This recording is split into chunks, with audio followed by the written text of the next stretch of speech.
All right, good morning, everyone. It is 7 a.m. on this Wednesday morning. I'm Alex Fisher alongside Maddie Jansen. Thanks for joining us for After Sunrise. I feel like every time we sit down here, we're like, all right, it's nap time. That's when I start yawning. I know. Because we're finally sitting down, right? I think it's just, it's like we've been, we go through this newscast and this is like our, it's our chill time. It's our relaxed time. It's like our just relaxed time, just to catch up and talk. So what do you want to talk about? Anyways, I don't know. What do you want to talk about? No, I'll tell you about something that I'm actually really excited about. So for anyone who, I don't think I've really talked about this. I love theme parks. Like, I really do enjoy them. I don't go all out and I don't go crazy with them. I don't have any passes or anything like that, mainly because they're too expensive. But right. I do love theme parks. And Universal Studios is in Hollywood. Has you've been there. Mm-hmm. Your family likes that. It's been a couple years, but yeah. Did you go during Christmas time? Mm-hmm. Yeah.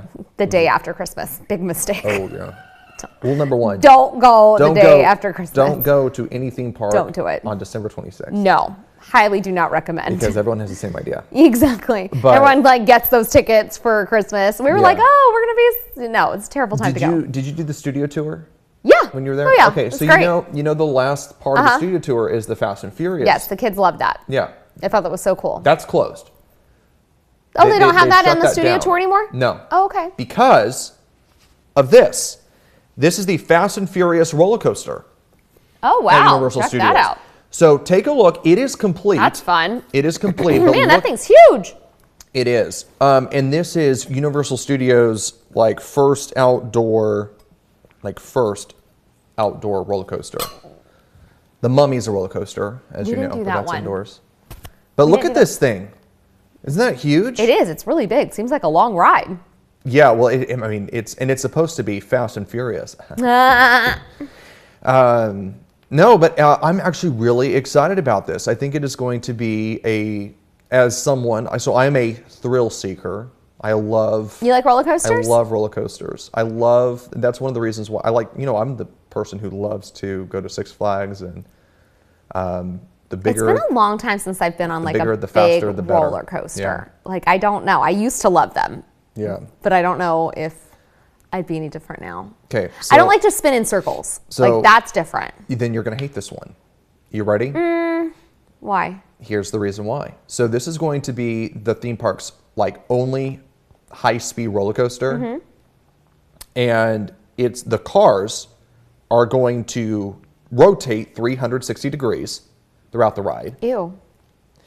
And apparently, now I know a little bit about this just from other roller coasters at Disneyland, but it's going to have sound technology, so speakers, on all the carts, and it's going to sound. It's more of immersive sound, so it's going to sound as though cars are driving past you. And that's kind of cool. Stuff. So, you're drifting with the car, you're part of them. But it goes in circles. Now, I don't know. I don't know how. I doubt it's like this the entire time. I think it weird. It It can. Because I think the ride I don't know. Yeah. It's like the ones that spin and suck you up against the wall that I hate. Oh, yeah. That is horrible. Or you just can't move. Yes. Yeah. I hate that feeling. I can imagine that feeling right now. I don't know because I'm not. The teacups. The teacups I don't mind the teacups. I can handle teacups. It's the intense, really spinning nonstop. Because you can slow down on the teacups. It takes a lot of effort to make them go in the circles really fast. So I can handle that. That's totally fine. So that ride is supposed to open next year. Oh, okay. So you have about a year. So it's got, So would you say that's your favorite theme park, Universal? I think so. Yeah? I think so, yeah. Disneyland is fun. Don't get me wrong. Disneyland's fun. But I think, for me, Disneyland is, once every 5 years. Okay. Or maybe a little longer. Mm-hmm. At Disneyland, the rides that I love Big Thunder Mountain.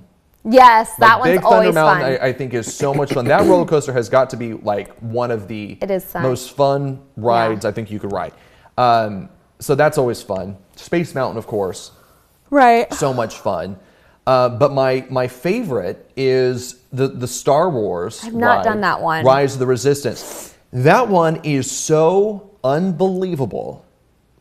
Takes really a ride. To me, that ride alone is worth the price of admission at Disneyland. Yes, it is so much fun. That's wild. You've got to go on it. Okay. you can absolutely loathe Star Wars Yeah. and still find that ride fun because it's immersive, it's thrilling, and it's long. Okay. So the ride itself, like when you're sitting down in the cart, that's about 5 minutes or so.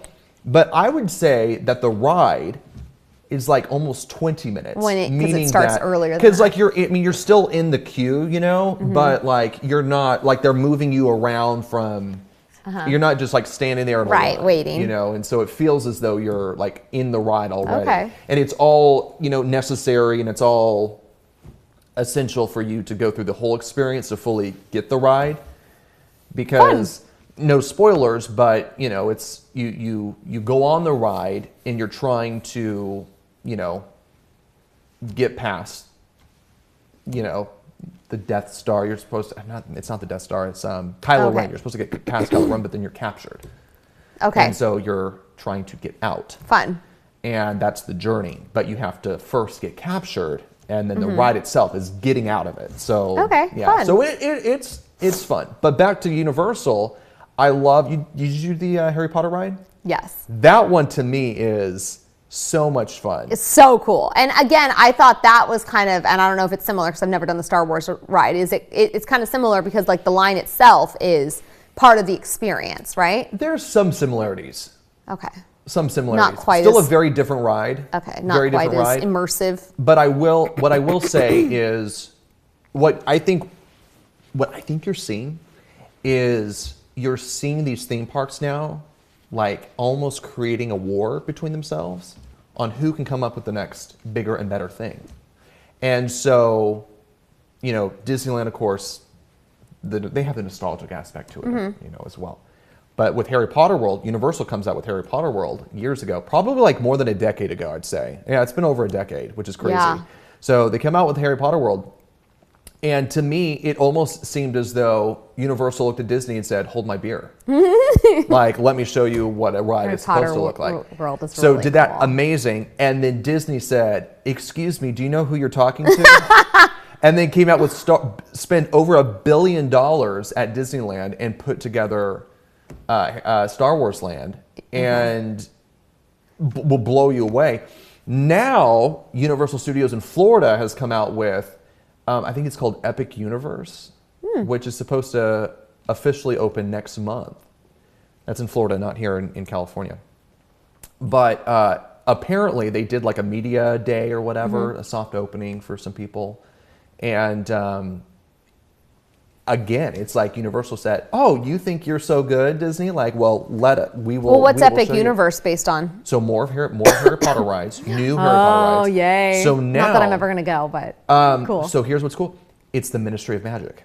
They have the Ministry Okay, of that's Magic. really cool. And That is really, really cool. so you go through the Flu Network That's really to get into the Ministry of Magic. I'm a Harry Potter nerd. So you go, you FYI. start in London, you go through the Flu Network to get into the Ministry of Magic, and then there's a ride, and I can't remember what it's called, and I don't know what the ride consists of, I don't know what it looks like, I have no details on that whatsoever, but on social media I was scrolling, you should check it out too, you see the queue, and it is grand. How fun. It is so grand and so immersive, and then they also, at this Epic Universe land, they have like the monsters, like the Universal monsters. You know, we're talking like the old monsters, Frankenstein. Oh, okay. And so forth. And so there's a ride on that pays homage to the Cool. monsters. Anyways, Well, that's fun. oh, and they have a How to Train Your Dragon Land too. You know, they've got a new one coming out. I know, That's but they good. have I've always this heard like those a are great. land with a roller coaster and Cute. stuff. Anyways, and then of course Super Mario Bros. Very cool. Well, speaking of taking trips, our own Kevin Charette is on a trip right now with 98 Honor Flight veterans from Kern County who are touring our nation's capital. We were talking to them during sunrise. They had toured so far the World War II Memorial and the Korean War Memorial. Where are you now, Kev? Right now we're at the Vietnam Memorial.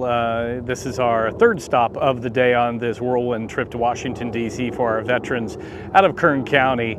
And we are here at the Vietnam Memorial Wall, and it's just incredible to see all of these names on the wall. Over 58,000 people lost their lives in the Vietnam War, and our veterans are able to come and find their loved ones, their friends, their comrades on the wall. We've had numerous Vietnam vets able to find their friends. It's been an emotional time. Out of all the trips that I've taken with Honor Flight, I would have to say coming to the Vietnam Wall is probably the most emotional for all of the vets, whether they served in Vietnam or not, because of how the Vietnam vets were treated when they returned from combat. They didn't get that respect that they really believed that they deserved, and which they did. And so this is somewhat closure for a lot of our Vietnam vets, because we have a lot of younger generation out here as well walking the paths. And it's so great to see these younger folks walking up to these veterans and saying thank you.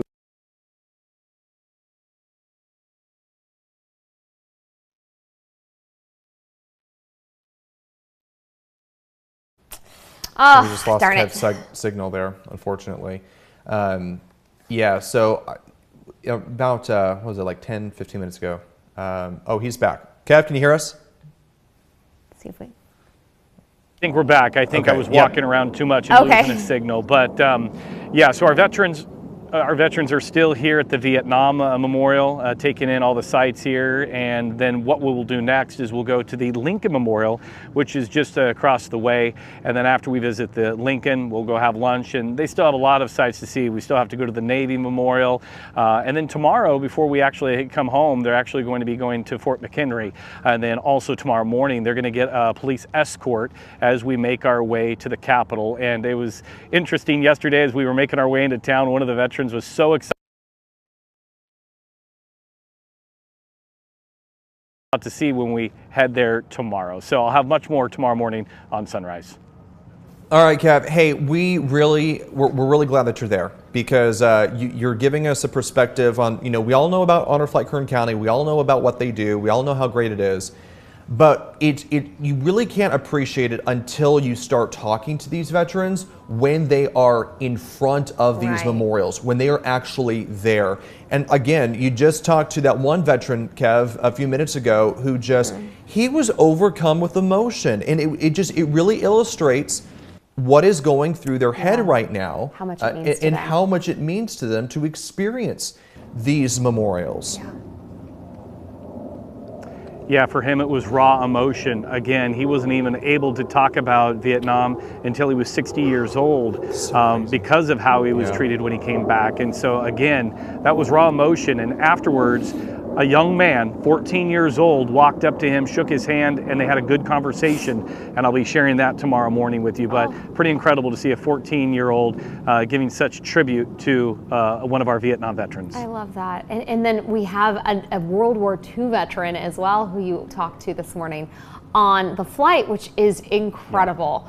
That was one of the reasons they created Honor Flight. He's over 100 years old. That's amazing. Oh, incredible. And that's why they created Honor Flight. And I love that legacy continues now with all of our other war veterans as well. But yeah, just so incredible. If you missed some of Kevin's reporting this morning, you can search on our website and find those stories, because they're really touching. It'll show you just how incredible this organization is and what it does for our veterans. All right, Kev, enjoy the rest of your time in D.C. and please let our Kern County veterans know that we're just so grateful that they are there and experiencing this. And we know that we're going to show up in big numbers at Meadows Field tomorrow to welcome them home. Absolutely. All right, Kev. Kern County never they arrive back at disappoints. 6:30. Okay, great. Good to know. Meadows Field, 6:30 tomorrow night.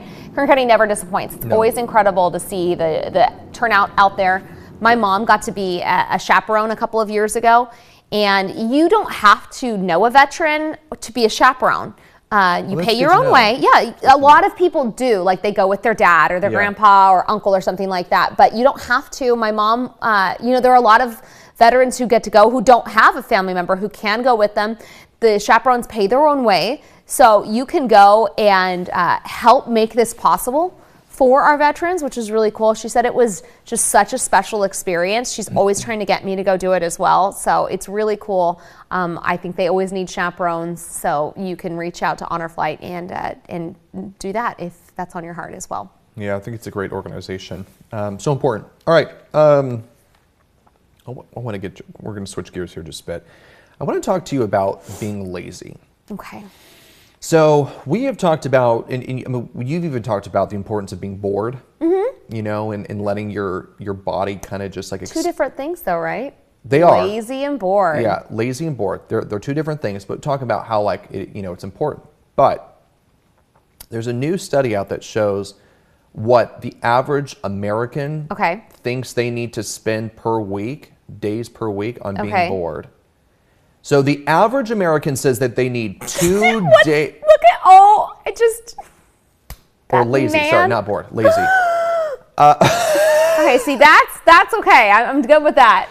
I'm down with that. Like, take a nap. Also, I think Sleep. she may just be hungover. I'm good with that. But this dude, he's got a computer in his head, headphones on, he's on his phone, like... Folks, this is what we call file video. Yeah, exactly. But the average American says they need 2 days a week being lazy. Okay, and so... Also, look at this guy. Most people... Wow, he's getting a great workout in. But most people apparently define being lazy as staying in your pajamas and binge watching TV and not cooking. I'm so sorry, but our definitions, guys, I'm going to get on a soapbox. I'll do it. All right, here we go. It just breaks my heart because we are becoming a zombie culture that is glued to a screen the majority of our lives. And I saw it. Oh, there he is again. That dude, there he is. He's with his pizza. Yeah, he's not cooking. But anyway, just try to think about it. That's all I'm saying is just be cognizant of it. Don't let it be something you do just because it's your reflexes to pick up your phone and you have this sudden urge to check Instagram as soon as you pick up your phone or whatever it is, whatever app of choice it is. We are because I was at the airport and I was on an airplane, people were everywhere I looked. The airport was so quiet because people were just all on their phones. Like, and I get it, like maybe that's the only time of day you're on your phone. Great, cool. But maybe it's not. And maybe you just think about it. Just think, how often do I go to check up my phone? How often am I just staring at a screen? How often am I just mindlessly scrolling? Just put some thought into it. That's all I'm asking. I'm not saying you have to go cold turkey. You have to throw away your phone, delete the apps. I did, and I love it. So I'm not saying you don't have to do that. Maybe it's on your mind that, hey, this would be good for me. But I'm just saying to think about it and be cognizant of like, do I actually need to be on this right now? Or can I just put it down and just sit here? And maybe I end up talking to the person next to me. Maybe I don't. Maybe I just sit here and I'm bored. Maybe I read. Maybe I just walk around. Just think about it. Let's be cognizant of, because it is so easy. Our bodies just get into this, like, it's addictive, right? It gives us dopamine hits.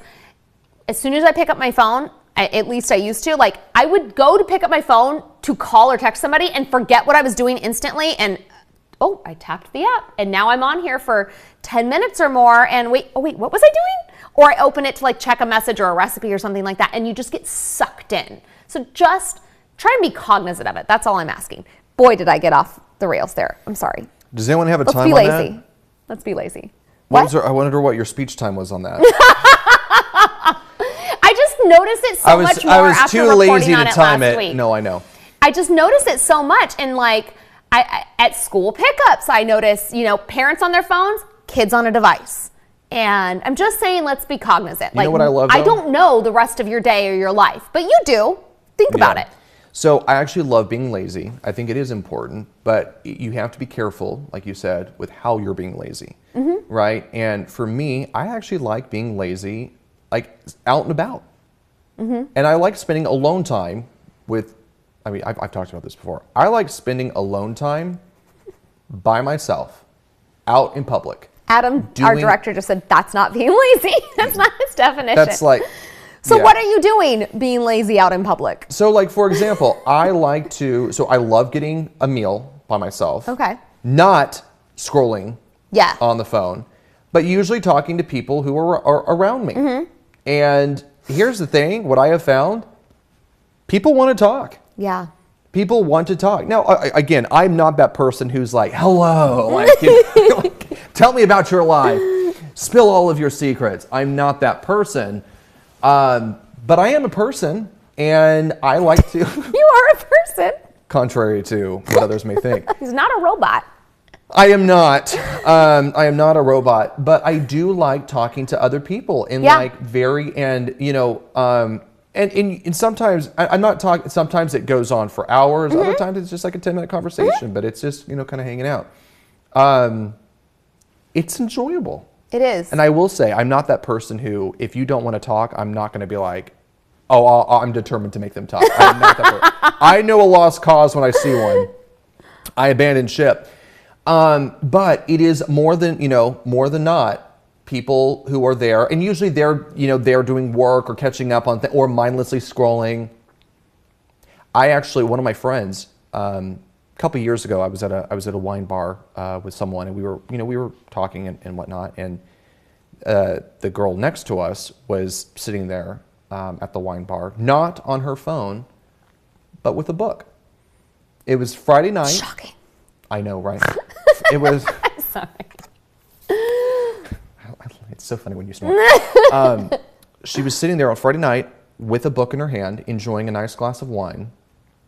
And that sounds glorious. And at So first, nice. again, this was a few years ago, and I looked at her and I went, "Oh, that's sad that she's alone." I'm thinking that sounds fantastic because Now I am. Are you kidding Right. me? Here's the thing. I've now done that. yeah, that's great. But- oh, that sounds lovely. But because we do it at coffee shops and stuff. But this was again, it was like Friday night, probably like 6 or 7 o'clock, and she was reading a book at the bar and not conversing with anyone. But at one point in our conversation, me and my friend, we were talking, and I guess she overheard something, and she just like kind of leaned over and said like, "Oh, blah blah blah blah." Well, that sparked a conversation. That also, it's Andrea.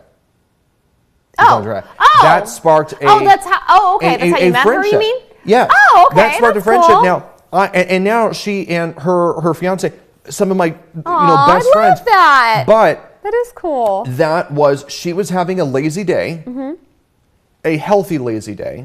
She just wanted to go to, grab a glass of wine after work, kind of unwind, not be just mindlessly scrolling. Right. And it turns out that's one of the things that she likes to do. And it is She likes different. to go where, in her work schedule, it could kind of be all over the place, around the clock. So she finds, the times when she can to do those things. And it is different because I love going home and reading sometimes and being quiet on my couch, but sometimes you do want the energy of being out among people, but like maybe you do just want to relax and read. And it is fun to go to like a coffee shop and feel the energy around you, but like just be reading and doing your own thing. That is kind of cool. I read 2 books on the airplane, just the airplane ride past weekend? to and from Oh, San wow. Antonio. So on the way back, I had finished 2 books. I finished both of them.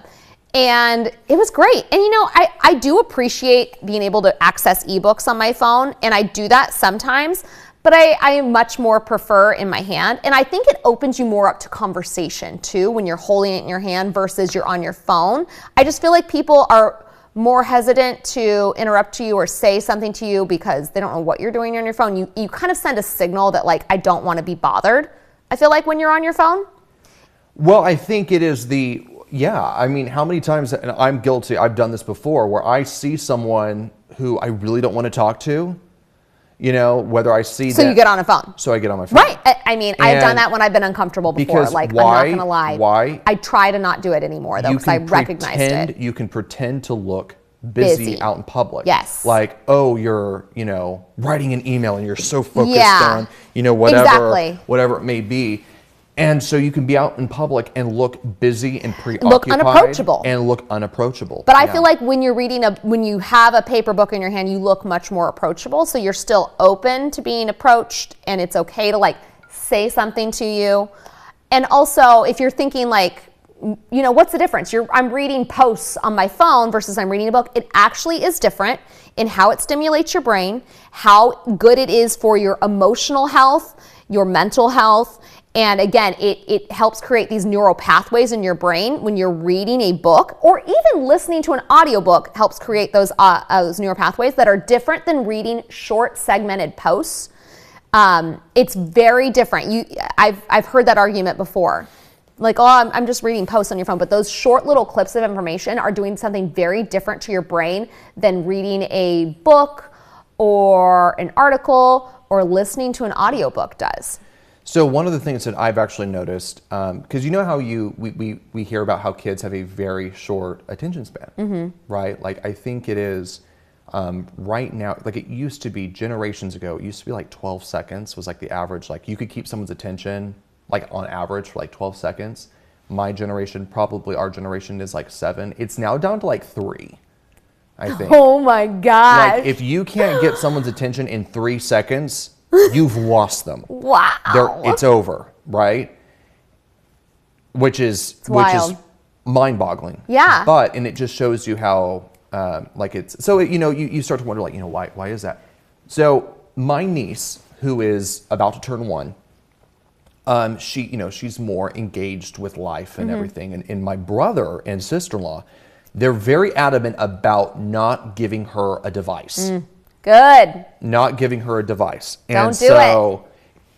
And also being, we have to be very careful. They're good about saying like, oh, hey, can you not like be on your phone around her? We don't want her to see. But they're okay with the occasional watching a movie or something. And one of the things that I've picked up on is if a movie is on, and I'm not talking a short film, I'm talking a movie, or like a show that's like 30 minutes or whatever. One of the things that I will notice, there's 2 things that I've noticed. One is she will be engaged, at a good distance, of course. She will be engaged and not like constantly just like look around for the next thing to occupy her.